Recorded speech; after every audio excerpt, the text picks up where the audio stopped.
Welcome to রারবান gardening.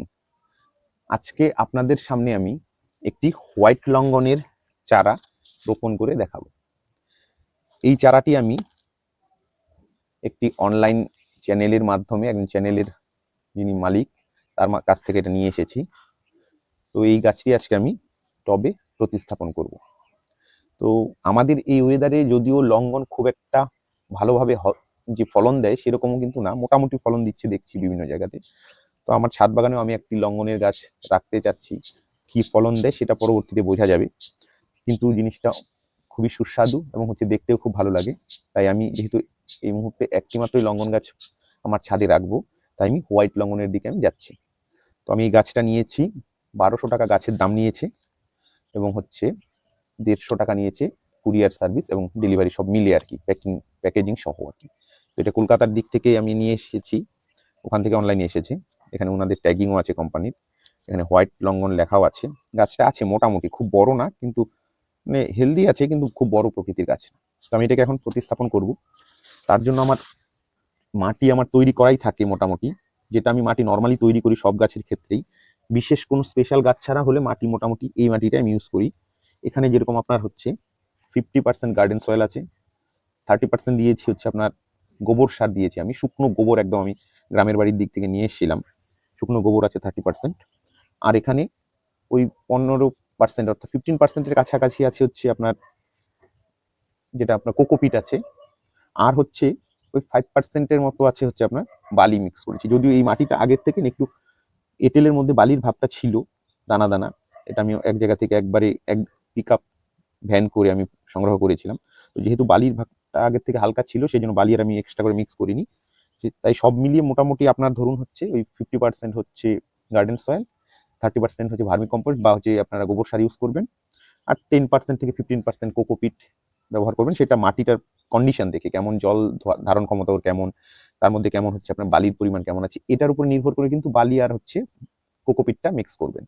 আর অনেক সময় অনেকে হাড়ের গুঁড়ো শিংকুচি ইউজ করে, আমি সেই ক্ষেত্রে করিনি, কারণ প্রথম দিকের গাছগুলোতে সার ব্যবহার আমি সেভাবে করি না। প্রথম দিকে করতাম, দেখতাম যে খুব মানে রেজাল্টের খুব একটা পার্থক্য হয় না। শুরুতে না করাটাই ভালো। 1-2 মাস গাছটা যখন সেট হয়ে যাবে, গাছ সেট হয়ে যাওয়ার পরে সারটা ইউজ করতে হয়, মিশ্র জৈব সারটা ইউজ করি আমি। তো এখানে আমি এটা প্রতিস্থাপনটা দেখাচ্ছি আপনাদেরকে। সবার প্রথমে আমি এটা 12 ইঞ্চির একটা টব নিয়েছি। আপনারা 10 ইঞ্চি বা 12 ইঞ্চির টব নেবেন।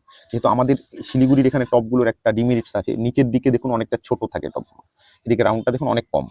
এখানে উপর দিকে 12 ইঞ্চি আছে, তাই নিচের দিকে যেহেতু রাউন্ডটা অনেক কম, প্রায় 6 ইঞ্চি বা 7 ইঞ্চির মতো এরকম থাকে, তাই এখানে মাটিটা কিন্তু এমনি কমে যায়। তাই এটাকে আমরা 12 ইঞ্চি হলেও এটাতে কিন্তু ওই মাটি ধারণ ক্ষমতা গিয়ে ওই আপনার 10-এর মতোই গিয়ে দাঁড়ায়। সেই জন্য আমি 12 ইঞ্চির নিয়েছি 10 ইঞ্চির বদলে। সবার প্রথমে এই যে ফোঁটা যেটা আছে এটাকে আরেকটু বড় করে দিব। এটা ফোঁটাটাকে আরেকটু বড় করে দিব আমি। যে কোনো ছাদের গাছে জল যেন না দাঁড়াতে পারে, এই জিনিসটা লক্ষ্য করতে হবে আগে। তো এই যে আমি একটা ভাঙা টবের টুকরো দিয়ে জায়গাটা বন্ধ করে দিলাম। এবার বালি আর কিছু ছোট ছোট পাথর আছে বালির সঙ্গে, ওটা দিয়ে নিচ্ছি।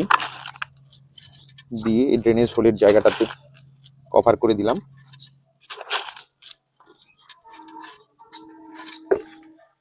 এবার কি করব, মাটিটা, এটা একদম শুকনো মাটি, আমি এটাকে শুকনো করে রেখেছিলাম।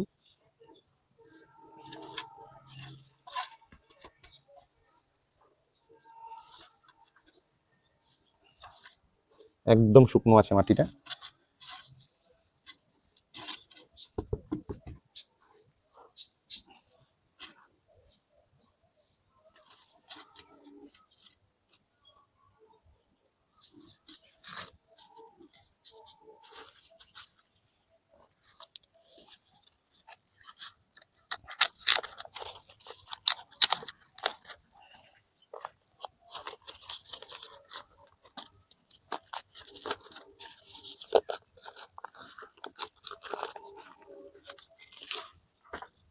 উপরের দিকের মাটিটা একটু হালকা আলগা করে দিচ্ছি, যেন শেকড়গুলো খুব তাড়াতাড়ি নতুন মাটির সাথে অ্যাডজাস্ট করতে পারে।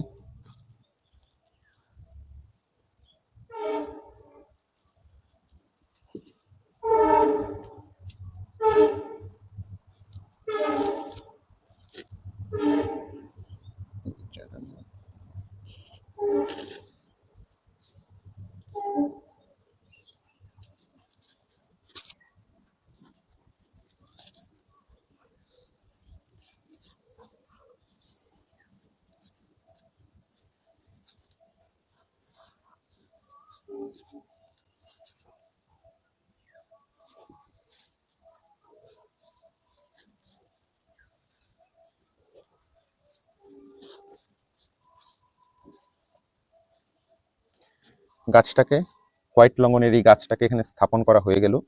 এবার কি করব, মাটিটা যেহেতু শুকনো আছে সেই জন্য সবার প্রথম একদম প্রচুর জল দিতে হবে, অনেকটা জল দেব। জল দিয়ে দেখতে হবে যেন ড্রেনেজ হোল দিয়ে যেন জলটা পাস হয়ে যায়। এইভাবে গাছটাকে হচ্ছে জল দেওয়ার পরে একটা ঠান্ডা জায়গায়, যেখানে একটু হালকা রোদ যায়, দিনের কোনো একটা সময়ে সামান্য পরিমাণ রোদ যায়, ওরকম জায়গায় কয়েকদিন রেখে দিব। 8-10 দিনের মতো আমি রেখে দিব। যখন মাটির সঙ্গে হালকা সেট আপটা হয়ে যাবে, তারপরে এটাকে আস্তে আস্তে রোদের দিকে নিয়ে রাখবো।